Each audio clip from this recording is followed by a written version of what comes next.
You think you know temper tantrums?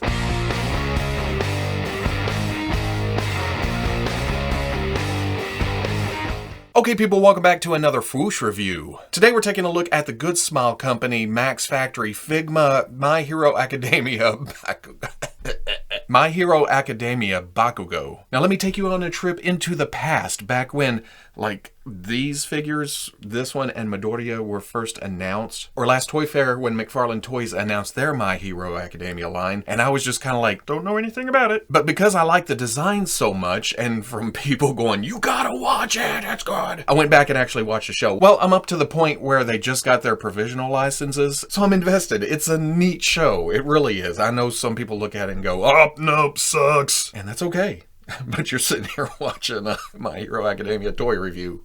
Me, I like it, and that's why I got this. Looking at the package, it's what we usually see from Good Smile Company. Not a lot of fanfare on the front. The logos, window showing the toy. On the side, promotional shot of the figure. On the back, the array of pretty promotional shots they put out when this was first solicited. All the warnings, probably something like don't put it in your mouth. Down here, more warnings, more things, 15 and up, like this channel. On the other side, another promotional shot, same thing with the top, but more logos on the bottom. Oh, well, I was expecting more words, but it's another promotional shot, logos, UPC.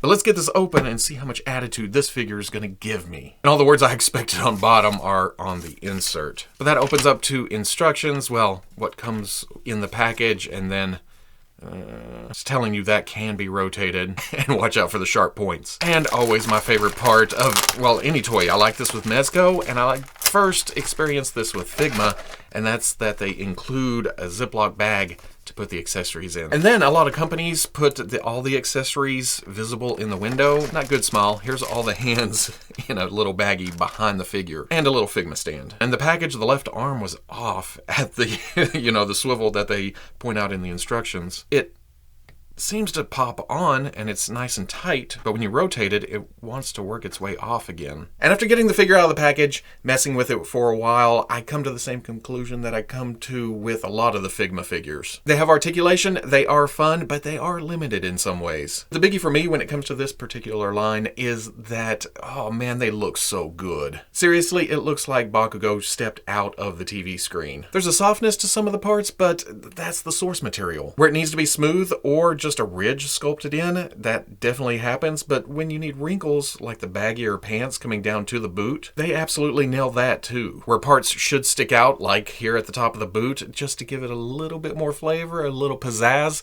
they added that to the figure, and as good as it looks in the cartoon, it looks good in figure form too. But like I said, the source material, not a lot of detailed on the boot itself. These little circles are sculpted on, which makes it look great, but because of that, it draws your eye back up to the knee pads, which has a little bit more detail to it, but the overall motif matches. Things like these damn grenade gauntlets that I love so much. The added detail there draws your eye. And I've always thought of Bakugo's costume as more utilitarian than flashy, but at the same time, the dude designed his costume with grenades for arms. So it's essentially, I'm here for business, I'm gonna intimidate you, I'm a badass, deal with it. And it's got that same attitude even in plastic form. So the sculpt is very nice, but they've also punched in all the colors beautifully here. They didn't want to get too complicated with a wash or anything, and again, this being the source material it is, coming in with solid colors for the orange, for the black, for the green, which may or may not be mostly the color of the plastic itself. Here's the grays coming in here that kicks down to the knee pad, and it's all very, very clean. There may be a little bit of, what did I see? Oh, this orange dot peeking through the green on the glove. That's pretty much the biggest offender here. But as Bakugo in action figure form, it's pretty damn good. And the same can be said for the head. There's his face. I mean, there's no mistaking that. And then, of course, his hair. Not a wash to it, but because of how detailed the sculpt itself is and how sharp it all is, the natural shadows kind of form a wash to it. That doesn't always work in this scale, but it works here. And then, of course, there's these orange and black costume pieces that stick out of the back of his head. Somehow, he wears some kind of headband under his hair or something, I guess. But then there's also these little pieces coming out right above his ears. I guess I never paid that much attention to it, but it really throws me off in plastic form that this one is larger than this one. You can see it kind of flares out more, it's wider, it's taller. Then you get to this one, it's a little bit more narrow. I did not know that until I saw this. But it is a very stiff plastic and it's very thin, and when I get to messing with the head, which we'll do here in a second, I'm almost afraid of putting too much pressure there. I'm kind of scared that'll snap off if I hit it on something. And the same can be said for this sticking off the gauntlet. Now, like I talked about, this was actually off in the package. If I get it too far on there and twist hard, it's almost too tight and I can't rotate it. I actually have to pull it back a little bit to get it to turn if I want, well, this thing around to the back or something. Because at first I thought, oh, it rotates right there, but then I realized this cutout goes around the arm, and if you want this to rotate around here, this has to rotate at the grenade. But as easy as it is to twist this one off when you turn it, that's how hard this one is to even get it to turn. I absolutely cannot get that to turn by just holding on to it. The only way I can get a little movement out of it is to bend the elbow, have that cutout go around the bicep, and then just twist very, very hard. Then the problem of marring the plastic, you can see the shininess in the black right there. That's where this is rubbing against that when I'm trying to turn it. But again, it turns at the elbow, so you could shift the whole thing. You can get around that unless you just want to get into very, very, very, very specific poses. I also seem to have a little bit of looseness at the left hip when it's in certain poses. Overall, Figma does a good job of putting articulation in, but it's somewhat limited in places. Like the hair is going to hit on the collar, so you can't really look up. And then the torso joint, it's there, and you get nice crunch, but it's a little bit hard to manipulate, and I don't know why. It may be because it's a little bitty piece in the middle of these big old grenade arms. Don't get me wrong, I'm not saying it's a statue. You can get poses. Going over articulation, there is a swivel hinge swivel up at the neck, and it's kind of hidden up in there. So it turns nicely, but you're also working against the neck and the head running into each other. If you look down, you can see the joint expose itself, so when you come back up, the hair tries to run into the neck, so you have to kind of shift it around, get it open. But like I said, that's about as up as you can get. You can kind of rotate a tilt at the top, but it fakes it nicer when you use the whole joint. Tilt! Same kind of joint coming out to the shoulder. Works like a little ball joint going into the torso. Then the arm hinges out, rotates all the way around. Instead of bicep swivel, the shoulder actually twists on that shoulder joint. Hinge the elbow to about 90 because of this big honking thing. You can also rotate the elbow. Hinge and swivel at the elbow, but a little bit restricted.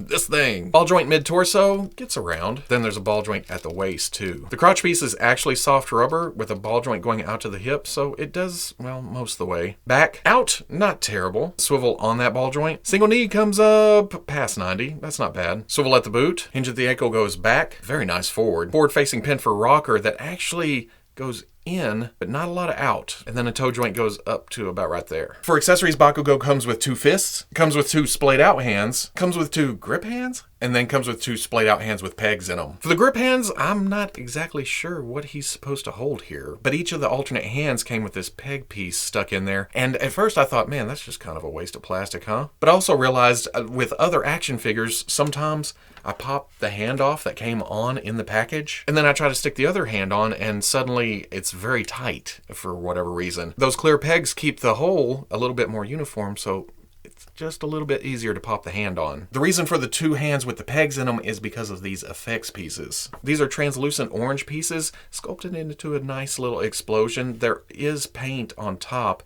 to add to the smokiness, and it adds a little bit of depth. They are different from each other. Well, same concept, just different flashes coming out, different smoke sculpt. Once you get it plugged on, it's a nice little effect. It's no big, huge blast sticking out. He's warming up. He's about to kick some ass. And then besides the face sculpt that came on it in the package, which is nice, although it seems a little bit soft, the mouth kind of gets lost in the skin tone. You work your way around these big pointy things, and then the sharpness of the hair, the front of the hair comes off, then you can pop the face off. And then you get what I think is Bakugo's normal look. He's angry, he's screaming, the eyes are bloodshot. This face is going to stay on it because this is the character to me. Bakugo up to the top of his hair stands at about 5.5 inches tall. Here he is with the Figma Midoriya that came out in December, and these two look perfect together. And then because I don't have a lot of other Figma, here is the Figma Deadpool. If you're thinking of mixing and matching with the McFarlane Toys My Hero Academia figures, the Figma is smaller. Here's the McFarlane Toys Bakugo and Midoriya, but that is the Banpresto head. I swapped them out.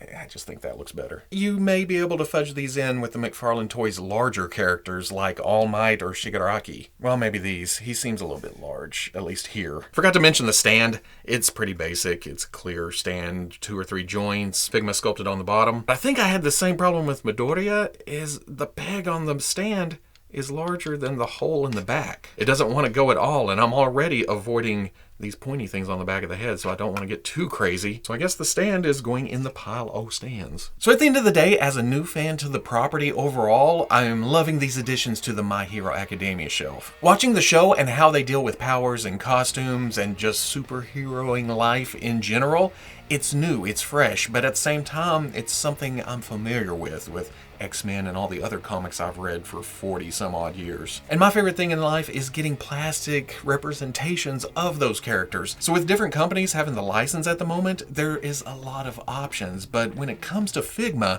I think they are nailing the actual look the best. McFarlane, for 20 bucks, you're getting what you're paying for, but if you're on a budget or you don't want to go spending import prices, it's a good way to build your display. But then with the amazing Yamaguchi line, who is coming out with a Midoriya and All Might, they're going for articulation. They may look fantastic, but their main purpose is to be in crazy poses. With the Figma, they're going for the look. The articulation is there, but it may be hindered in places. It may not be completely worked out, but you're gonna look at that figure and go, God dang, I don't think it could have been any closer. It just captures Bakugo's attitude perfectly. There's an attitude to it. So good job, Figma. You've upped my wants for the other characters you've announced in this line. Uraraka, Kirishima, Todoroki, and get on to others.